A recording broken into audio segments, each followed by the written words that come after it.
Kesatuan rakyat, kesatuan jiwa, kerajaan perpaduan. Teruskan bersama di dalam channel ini untuk perkembangan-perkembangan isu semasa, isu politik, dan isu-isu hangat di Malaysia pada hari ini. Jangan lupa teruskan bersama di dalam channel ini.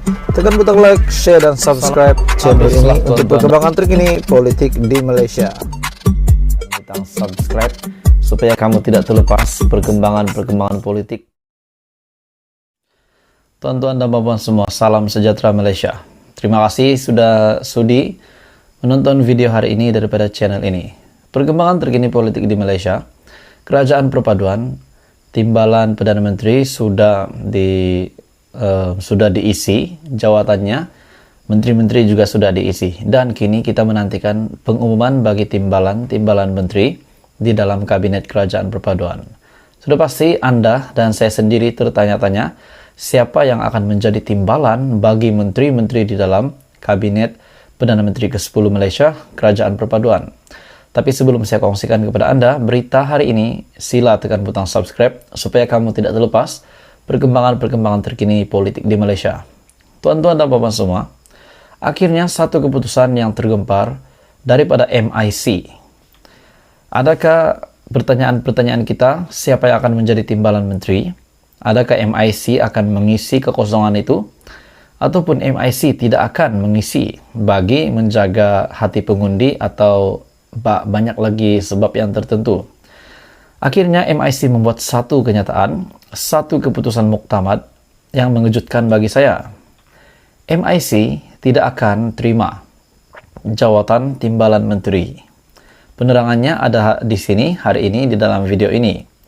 Daripada My Metro, MIC tidak akan menerima jawatan timbalan menteri yang berperanan membantu kabinet kerajaan perpaduan, kata Setiausaha Agungnya Arti Raja Sekaran. Jadi ini kenyataan daripada pemimpin tertinggi MIC sendiri, daripada Setiausaha Agung Arti Raja Sekaran, Setiausaha Agung MIC.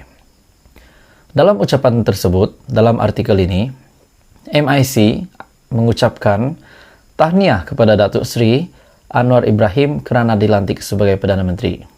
Menjadi tanda tanya saya, kenapa MIC tidak akan menjadi timbalan menteri di dalam Kabinet Kerajaan Perpaduan?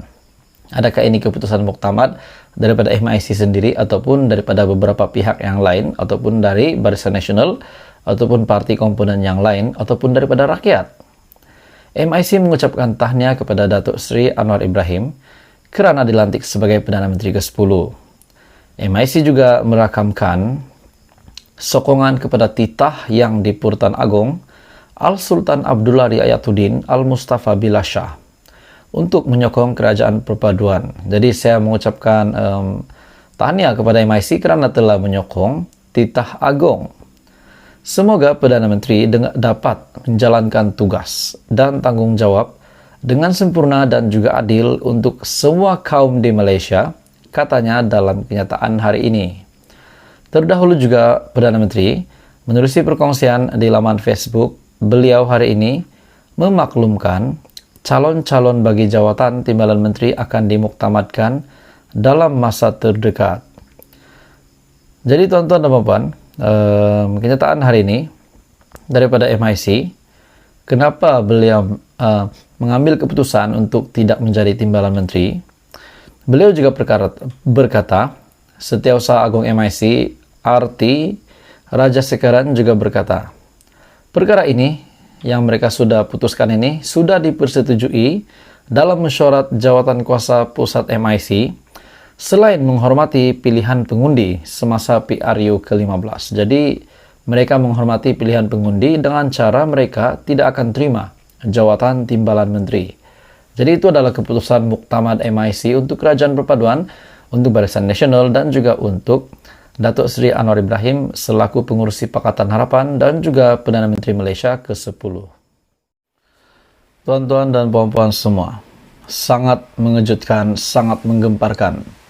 Setelah beberapa perkara yang berlaku di dalam politik Malaysia, dengan isu RM600 bilion, ada lagi terbaru satu video yang telah didakwa oleh Peguam Muhyiddin, Peguam Datuk Seri Anwar Ibrahim, bahwa video yang tular yang disampaikan daripada pengurusi Perikatan Nasional itu adalah satu video yang sangat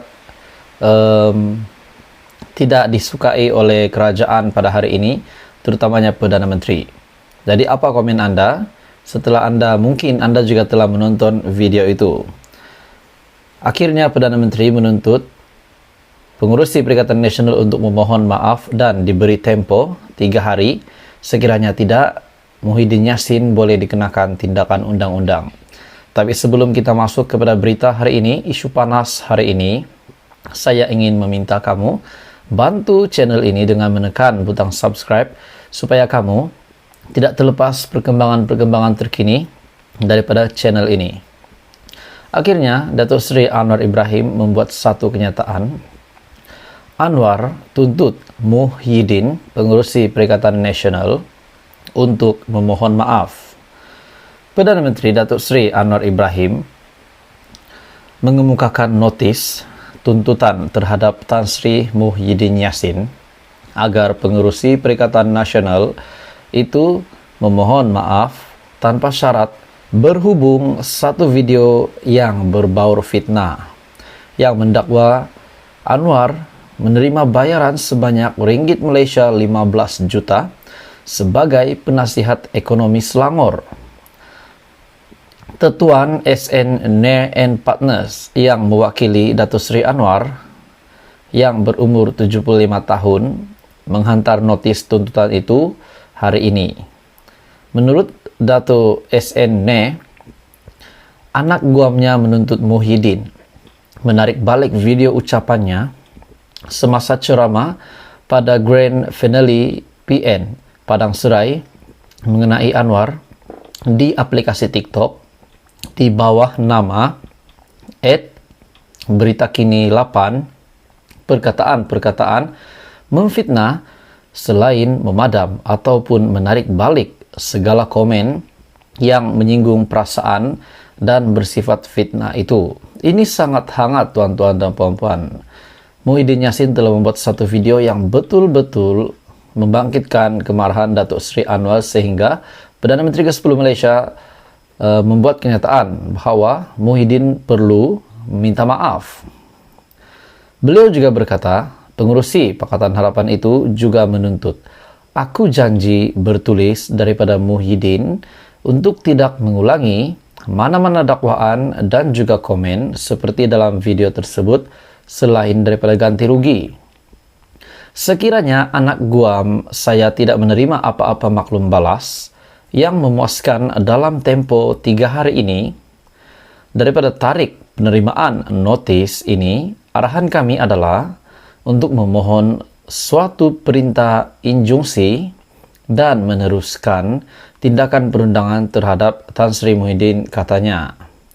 Notis tuntutan itu juga mendakwa pada 5 Disember yang lalu, Muhyiddin mengungkap ataupun menyebabkan penerbitan video tersebut yang telah mendapat tontonan lebih 1.1 juta kali, lebih 6.061 komen, melebihi 21.400 butang like, lebih 1.360 kali butang favorite, dan 2.169 kali perkongsian setakat tarik notis berkenaan. Peguam itu juga berkata, video tersebut dibuat dengan niat jahat terhadap anak guamnya, tidak benar, dan terdapat penyelewengan fakta yang menunjukkan ketidakwajaran moral serta undang-undang selain untuk mencari publicity murahan bagi tujuan politik serta manfaat proses pemilihan dalam usaha memenangi undi sempena PRU ataupun pilihan raya umum ke-15 bagi Parlimen Padang Serai.